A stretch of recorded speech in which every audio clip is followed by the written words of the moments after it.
6 cars that have too much horsepower. What I'm about to say will probably result in third-degree butthurt. And that's okay, because unless you've driven a high-performance car with at least 500 horsepower, it's going to be tough to understand where I'm coming from. So to make things easier, let's break the argument down into 3 points. Point 1. Usable power. By this I mean the ability to actually get the power down to the ground without spinning the wheels in 3rd, 4th and 5th. Point 2. Range of application. Think about it this way. When you pass 600 horsepower, you reach a point where the range of application is so high, there's just no practical way to enjoy all that power, short of a German autobahn or a racetrack. Point 3. Enjoyment. So what's not to enjoy about ludicrous horsepower? Well, there comes a point when a car simply is too fast. And because we're only adrenaline junkie humans, we tend to push beyond our boundaries. So now that I've shared a little bit of insight, here's a short list of cars that I think are taking the horsepower war way too far. Dodge Charger and Challenger Hellcats. Surely you knew these 707 bhp muscle cars would top the list. 99% of the time that power will be wasted in perpetual computer intervention and atomized rubber. Meanwhile, the 485 bhp SRT8 is just as capable of putting on a smoke show, it's more fun to throw around the back roads, and it's cheaper. Mustang Shelby GT500. The relaunched GT500 was great with 500 bhp and just about perfect with 550. With 662 bhp in 2013, the GT500 gained a half-second advantage in the quarter mile and the ability to break the tyres loose at triple-digit speeds.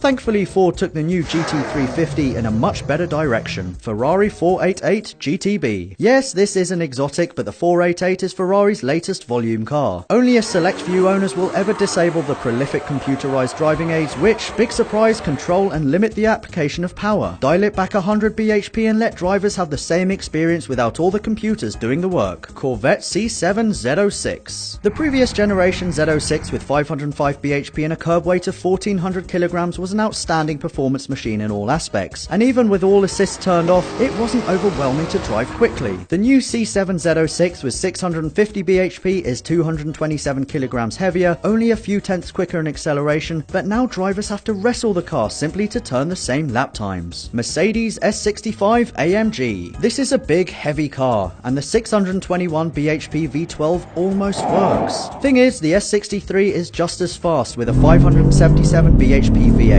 It's also cheaper and you can disable the traction control without blowing up the rear tyres every time you sneeze. But what upsets me most is that in 10 years time the car will be cheap enough for college students to afford. Dodge Viper SRT. The previous generation SRT Viper with 600 bhp was already unruly, but with some seat time was manageable for most mere mortals. The current Viper with 645 bhp is literally 1/10 faster to 60 and requires the reflexes of a professional race car driver to realise its full potential. Sure, it's fun, but you can have way more fun with earlier Vipers for half the price.